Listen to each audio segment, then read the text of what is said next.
I naravno, još jedna će biti danas reakcija na ono što smo već pričali prošlog puta. Mafija, pucanje i Balkan zajedno, jel tako? Sve se to poklapa. Tako da danas ćemo reagovati na ubice mog oca. Pa hajde da krenemo. Ne znam, nisam gledao, ne znam o čemu se radi. Uzeli smo jedan isečak, ajmo da počnemo. Alo, ne budali? Slušaj, idemo na još jedno mjesto. Čim ovo završimo, puštam te doma babi na ručak. I daću ti nešto da je poneseš.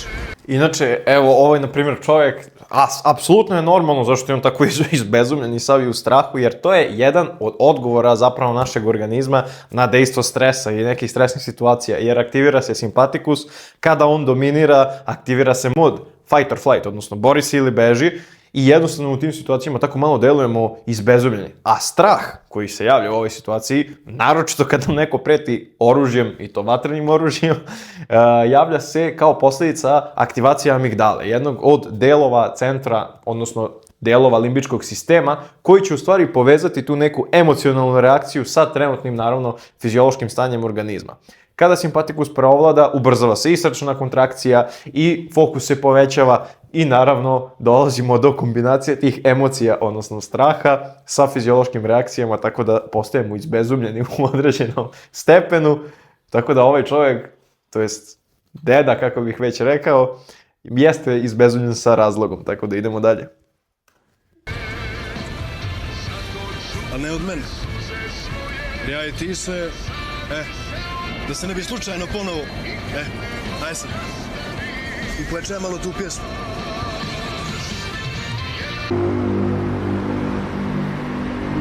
Pesma, inače, ljudi, može da vas odvrati od određenih osjećaja i da probudi u vama druge emocije, tako da nije loše kao odbrambeni mehanizam da pustite pesmu i da zaboravite neke stvari.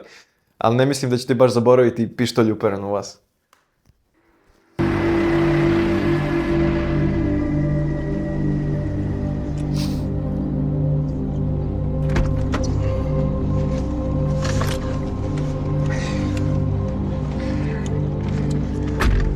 Milika Lekić, Left River, Montenegro.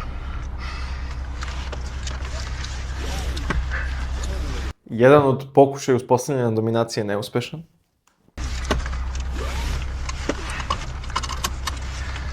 Za tebe ću da nabavimo one produžetke za pojase, za avione, znaš? Ovo je drugi deo strategije, kada ne uspije na prvu loptu da se upoznate s nekim isprijateljite, onda idete na drugu loptu kroz šalu, što je u nama u podsvesti, tako uvek krećemo tim nekim putem, jer ako nismo na prvu loptu ustavili dobar utisak, onda pokušamo da razbijemo tu tenziju šalom. Tako da i drugi pokušaj je ispao neuspešan.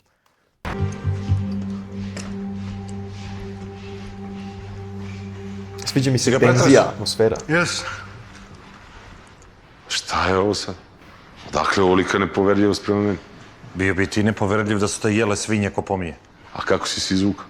Kako? A jele krmače malo kanapa, malo ujako u ruku, pa onda prešla malo na ovaj nanos i... eto. Treća Vidi, ispala. ja sam bio kod Marjanovića, on se naravno pravi lud. On je počistio sve. Probaj da upratiš šta radi. Moram da saznam gde je Žika. Milika i momci će sada preuzeti posao za nas. On? Što me gledaš? Jesmo mladi, jesmo. Ali smo sokolovi. Nemoj više tako da razgovaraš sa načelnikom. Ima da mu persiraš. Dobro. Izvinjavam se, gospodine načelniče. Dobro. Vidi, bit će teško upratiti Marjanovića. Ti znaš, on jedno misli, drugo priča, treće radi. Pa Mnogi potrudi se. tako rade. Milika će ti biti veze. Odvezi bre, gospodine. Možda bolje Lujo, ja sam ti novo vođe u Beograd. Ajde, Sokole, ne boj se. Imam ja GPS. Milice, ti i ja se čujemo, a? Ovo je trenutno bilo klasično uspostavljanje nekog nivoa hijerarhije, odnosno uspostavljanje da vidimo ko je veći muškarac, što bi se reklo, ili tako?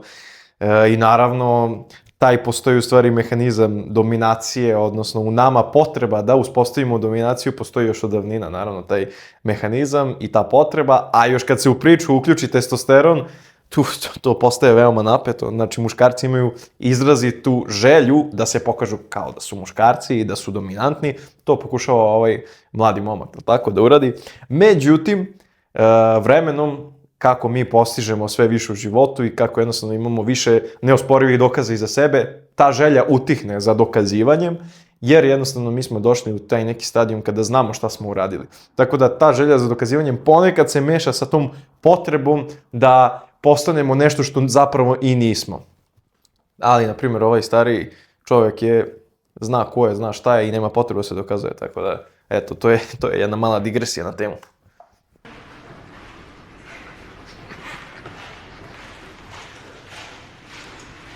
A vidjeli ga debela gujače, što je ovo? Zaveži. Ovo je još jedna od ispala koju je dobio. Tako da, mislim da se zna ko je gde u ovoj hijerarhiji. Jesi te ja doveo u Beograd da se biješ po diskotekama nego da radiš posao? Šta misliš za Ružu?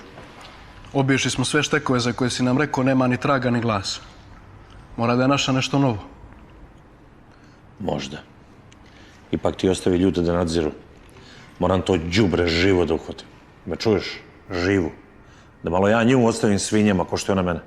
Samo... Sad ne znam da li ovu povredu koju ima na uvetu, da li mu je oštetilo samo aurikulu, odnosno da li mu je oštetilo samo ušnu školjku ili mu je oštetilo i neki deo spoljašnjeg ušnog kanala ili možda, ne daj Bože, da je oštetilo membranu, odnosno bubnu opnu, membranu timpaniku, odnosno bubnu opnu i time bi mu oštetilo sluh, jel tako?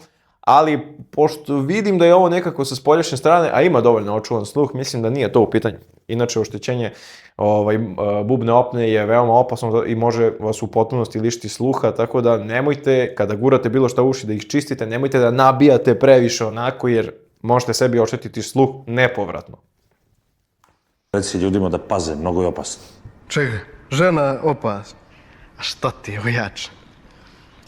Bože, gospode, što se rodih ja u Crnu Goru? Što se ne rodih u Švajcarsku, pa da mi rođaci budu Švajcarci, a ne Brđani?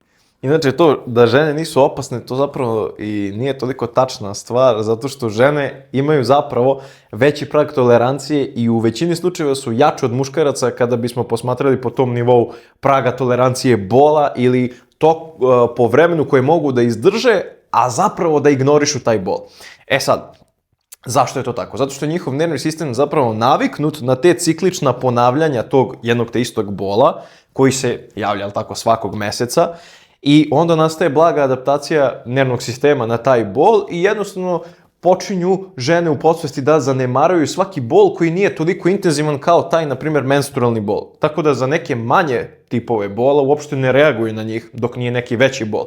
To je neka vrsta adaptacije kao odbrambenog mehanizma, jel tako?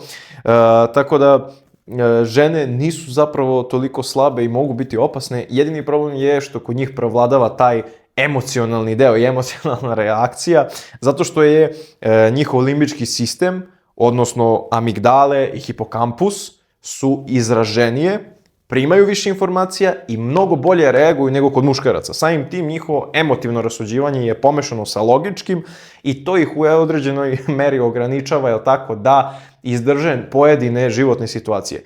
One reaguju emotivno na stres, dok muškarci reaguju logički. Emotivna reakcija na stres je mnogo bolja jer ćemo tada u stvari izbaciti ono iz sebe i bit će nam lakše. Logička reakcija na stres, kako muškarac misli, bolje da zadržim to za sebe, da smirim situaciju i sve ostalo, to je mnogo gore po naše zdravlje jer nema stres gde da se ispolji. Tako da, jeste da su žene jače, ali one češće ispoljavaju taj, na primjer, stres ili bol u vidu emocija, ali samim tim se osjećaju rasterećenije. Tako da, sve ima plus i minus, naravno, ne može se porediti, ima tu dosta sličnosti, ali ne treba omalovažavati ni jedne ni druge. Ajmo dalje. I Crnogorci. A što nam fali? Što ti fali? Ja lično ne vidim razliku. I Švajcarci su Brđani. I to na 4-5 hiljada metara, eli? Ti znaš onog komšinog malo u Radonjići? Radonji. Onaj mali u Milici, he? Voli da ga... Treba će nam još. Pa ne može odmah to baš da ide, voli da ga...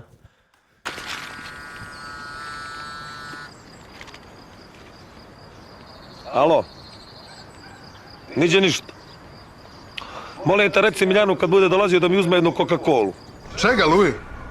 Inače, kada jedete ovako u ležećem položaju, to iz više razloga nije dobro za vaše zdravlje. Naravno, svi smo jeli ponekada u ležećem položaju i tako dalje i pili, ali iz više razloga, na primjer, neki od tih je dejstvo gravitacije. Gravitacija ne može normalno da deluje pri prolasku hrane iz jednjaka, naravno, u želudac. Takođe može se javiti vraćanje sadržaja i refluks, kada može da se javi posle i gorušica, često ponavljanje toga vraćanja želudačne kiseline u gornje partije digestivnog trakta može izazvati Barretov sindrom. Takođe, naravno, može biti produženo vreme varenja ili, na primjer, može doći do zapadanja vašeg sadržaja u disajne puteve, odnosno te aspiracija tog sadržaja, što može dovesti, do gušenja, tako? Ali postoji tu jedna kapaljka, odnosno epiglotis koja treba da to spreči, naravno, ukoliko normalno funkcioniše. Tako da ne preporučujem iz više različitih razloga da jedete u ležećem položaju. Idealno bi bilo ako možete da sednete dok jedete, čak nije ni toliko idealno da se krećete baš, jer onda je aktiviran vaš taj simpatikus koji će da vas pripremi u stvari za aktivnost, a ne za varenje. Parasimpatikus je potrebno da vas pripremi zapravo za varenje hrane, a to ćete najviše dobiti aktivaciju parasimpatikusa kada sedite, kada ste mirni, kada vaša srčana frekvencija nije ubrzana. Znači, uglavnom, sedite, ispravite se dok jedete i pokušajte da se previše ne krećete ili da previše ležite, znači negde na sredini. Uvijek je najbolje naći se na sredini dva ekstrema. A naravno nije morao da naruči Coca-Cola, pošto sama nutritivna vrednost ove pljeskavice nije baš najveća, znači nije nutritivno bogata hrana, nemam ništa protiv pljeskavice, ok je pojesti tu i tamo, ali da li je morao baš Coca-Cola da uzme, mogao je barem vodu malo da ga popravi, što se kaže. Jeste ti ja konobar na plažu, jedan? A nije si, brate, nego pljeskavica slana. Ajde, zove. Pa malo da zalije Coca-Cola. Inače, ako niste znali, Coca-Cola isto će vas podstaći da uzimate posle još tečnosti, jer i ona ima dosta soli u sebi i so u stvari u vama stvara potrebu za unosom dodatne količine tečnosti, jer natrijum vezu za sebe veliku količinu vode. Tako da, bit će vam potrebno još posle Coca-Cola da pijete vodu. Tako da, ako već hoćete da se hidrirate, nemojte sa sokom koji ima i soli i šećera u sebi, već uzmite vodu. Na moj znak. Ajmo. Ako ima, Upravo, direktore, ti stavno posao. neću sranja. Niko Sad ne nećeš želi. sranja kad si direktor. Ne znam još ništa. Zato je Aleksandar zvao.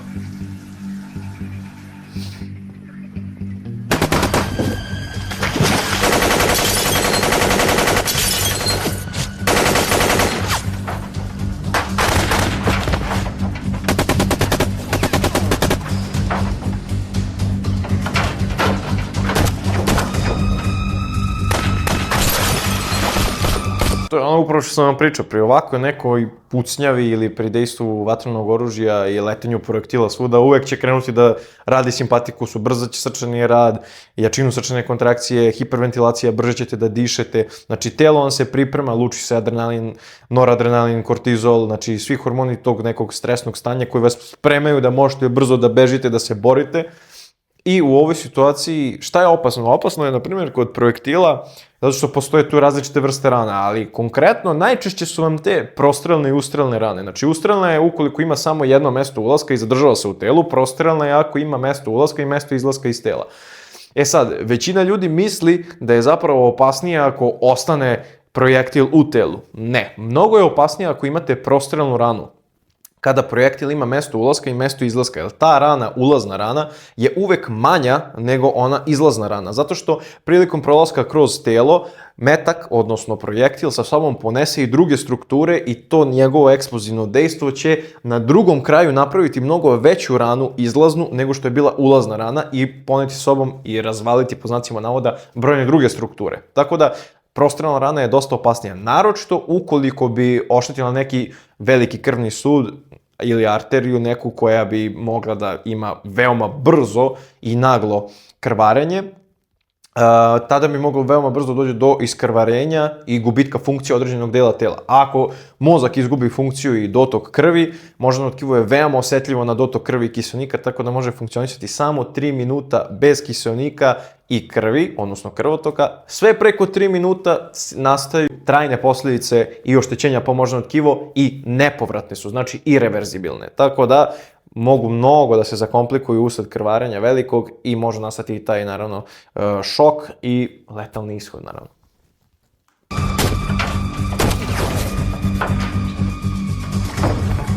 Naravno, i težina same povrede zavisi od vrste projektila, snage, udaljenosti od mete i tako dalje, mesta gde je povreda, stanja samog povređenog, naravno koliko je on star, mlad, koliko je utreniran, koliko je zdrav i sve ostalo, tako da brojni tu faktori utiču. Sve u medicini vam je multifaktorijalno, više faktora mora se poklopiti da bismo jednu stvar zaključili. I onda ide dijagnostika i sve tako. Nije baš tako jednostavno.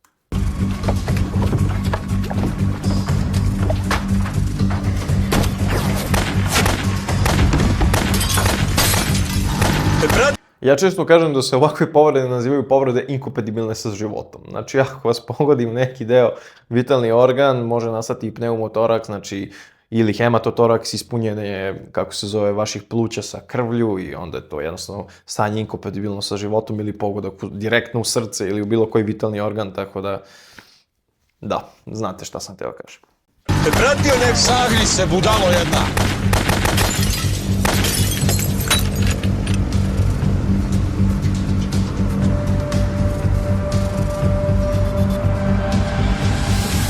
I nešto mi brzo smisli šta ću da radim. Dobro. Dakle, podiže se jedan pramen tame iz proklete zemlje Vasojeve, a? Ma što zboriš? Ovdje već možete da vidite da se u njemu nagomilava određena emocija, što bi rekli bes ili tako. A ne ja, sine, nego Lalić, kad vas je opisivo, to je jedan vaš pisac, možda si čuo za njega. Čuo? Igrao sam šah s njim. Ajde, izađi napolje. Uopšte mi se ovaj ne sviđa. Ćuti sve tamo. Polako kreću da izviru emocije, kontrola se smanjuje. Moramo i mi da se pojačamo. Samo nemoj da mi dovodiš ove tvoje drvoseče, nego nađi mi neke bivše policajce, vojnike, nešto. Pretresi Bosnu tamo, oni su bolji od nas, ratovali su. Treba li još to? A šta više, sve ste sjebali. Rekao sam ti da nismo krivi. Ajde, Čuo ja ti to budalo.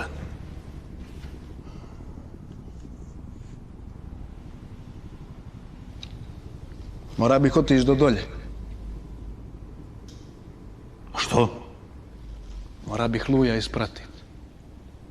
Jesi normalan ti, bre? To se mora ujače, bio je sa mnom kod prvog... Vidi ti, ako hoćeš da radiš posao, ti ostani da radiš posao. Ako nećeš da radiš posao, mrš kući, bre. Hoću, pa hoću. Šta hoćeš? Onda me boli kurac za Luja muja ovog onog jebote dan. Neki pogine jedan, dvojica, trojica, desetorica, jebe mi se, bre. Kurac me boli, bre. Ovo je ono što sam vam rekao, znači nagomilavanje određenih emocija, jel tako? A trenutak zapravo kad se ovo desi, šta se ovdje desilo? Ovdje se desilo afektno stanje. A trenutak kada nastupi afektno stanje, to jeste u stvari, to se naziva amigdala hijack, odnosno kad amigdala kao predsjednik tog emocionalnog dela limbičkog sistema zapravo nadvlada našu odnosno jedan deo moždane kore koji se naziva prefrontalna kora, odnosno prefrontalni korteks, kada amigdala nadvlada u stvari, odnosno ekscitacija amigdale nadvlada ekscitaciju prefrontalne kore, kada nas ponesu emocije, a prefrontalna kora je zapravo zadužena da mi donosimo neke odluke koje su u skladu, da se ponašamo u skladu sa trenutnom situacijom, sa socijalnim normama, sa trenutnim okruženjem, znači da prilagodimo naše ponašanje i emocije okolnoj sredini. Kada amigdala nadvlada to, tada emocije bukvalno preovladavaju nama i onda ulazimo u to afektno stanje. I sada, to afektno stanje, kao što svi već znate, znači nećemo sad ja da vam crtam i znate vi šta je efekt kad nekog uhvati, onda kreće ta galama, dreka, vika, agresivnost, ali to je sve u stvari posljedica pokušaja da se te emocije suprimiraju, odnosno da se zaustave i nagomilavaju se i u trenutku kad preovlada, eksplodiraju u jednom trenutku. Osoba uglavnom posle ovakvog nekog afektivnog napada osjeća neku tu smirenost, ispražnjenost i totalno kao slabost, kao da je puno energije izgubila u tome. Često se javlja i onaj osjećaj posle krivice, zašto sam to uradio, nisam morao tako, jer u tom trenutku je to neko racionalno razmišljanje apsolutno blokirano. Naravno, može se popraviti kontrola emocionalnog stanja i kontrola afekata, može se popraviti vremenom, kroz dugotrajni rad, nije nemoguće, ali je veoma teško. Mora se raditi bukvalno svakodnevno na tome i svesno, ne trebamo pustiti podsvesti emocije da nas vode. Tako da, nemojte dozvoliti da se ispraznite tek tako na svakoga, već pokušajte da se stavite u njegovu situaciju i pokušajte da to doživite kroz sebe, pa tek onda dalje. Naravno, potpunosti razumem ovo su već neke stvari koje je glava u pitanju, tako da sve mi je jasno zašto je afekat ovako nastupio. Dosta mi je više ove zajebancije, jebem ti mater ti jebem! Jedino tebe ludog u familiji imam! Pazi šta radiš! Sve 2 puta proveravaj! Hoćeš da prođeš ko Nemanja iz Srle jebot? Neću! Pa ako nećeš, onda radiš što sam ti rekao! Ajde mrš, miću mi se s očiju, bre, mogu te gledam. Daj, ove 3 su plaćene, tako da ako ne dođe, ima ko će, li? Dođu. A nikad ne izlazi odavde. Samo ne smaraj, molim te. Možda otišao kod hirurga plastičara da mu otvori nos da može da... da mu... A ono što je bilo danas, Čega? kako čega jebote, roknuli debelog. Dobro, i? Dobro, jesam ga ti. Jel ga ujak? Ne vjerujem da ujak zna pucat. A bojim se, brate moj. Čitav grad je pun policije. Ajde, ne smaraj, majke ti, nek uzme jednu linicu da se smiri. Ma neću. Ajde. Neću. Pička ti materine, ne plaćam te, hoće da brineš. Inače, ako niste znali, aspiracija, odnosno udisanje bilo koje supstance je jedan od najefikasnijih načina da dobijete pun intenzitet dejstva leka, zato i kažem leka, bilo koje supstance, naročito narkotici i slični preparati, jer u stvari vi kada udahnete tu supstancu, veoma brzo dospeva u krv. Zašto? Zato što su alveole pluća, prvo pluća su veoma velike površine, zatim alveole pluća, odnosno ti plućni mehurići su u direktnoj komunikaciji sa kapilarima, odnosno sa krvotokom. Tako da to što udahnete, ta supstanca može veoma brzo da dospe u krvotok. Samim tim, čim dospe u krvotok, njegovi efekti se ispoljavaju po čitavom telu kada se, krv, raspodeli. Tako da veoma brzo ćete imati i veoma snažne efekte. A zašto veoma snažne efekte? Zato što čitava aktivna supstanca koju ste udahnuli počinje da deluje, a ne samo delimično. Kako bi bilo kada bi se, na primjer, uneli preko digestivnog trakta, kada biste nešto pojeli. Zašto? Zato što kada nešto pojedete, prvo mora da prođe obradu kroz digestivni trakt, pa onda kroz jetru, pa tek onda dospeva u krvotok. Ovim putem se zaobilazi to sve i direktno dospeva u krvotok. Tako da, posle, naravno, intravenske infuzije, znači direktno u venu, je zapravo aspiracija bilo koje supstance jedno od najefikasnijih i najintenzivnijih načina da se neka supstanca unese u naš organizam. Može biti veoma adiktivno na nervni sistem, jel tako? Zato što veoma brzo i veoma intenzivno deluje. Tako da pripazite ako koristite te, na primjer, sprejeve za nos, mogu biti adiktivni, ili ako koristite, na primjer, inhalacije. Tako da morate da pazite tačno i na dozu jer je veoma intenzivno, a morate da pazite i kada ih koristite i da ih ne koristite previše često i čim vam se malo nešto desi, malo vam procuri nos, vi odmah sprej. Ne morate baš uvek, navići ćete se previše. Tako da pazite sa tim, nemojte nikada da pobrešate dozu i veoma jakog intenziteta, budite oprezni. Radi što ti se kaže. Alo!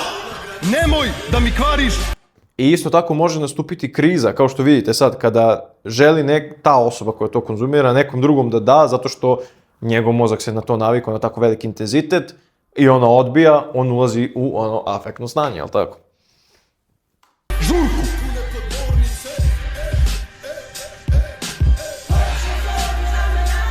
Ajmo, 3. runda, odlučujuća. Dobro, sad da možemo malo. Mali, jedeš govno.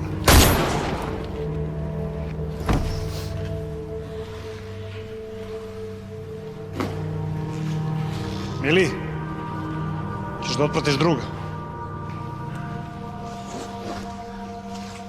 Možeš samo da mi popušiš kurac. Svima smešno. Pa možeš. Vidi ga, svinče se našmrkalo pa se uskurčilo. Dobro, be, Mili, viš da se zajebavam, čoč, šta ti? Sedi, opusti se malo. Ajde.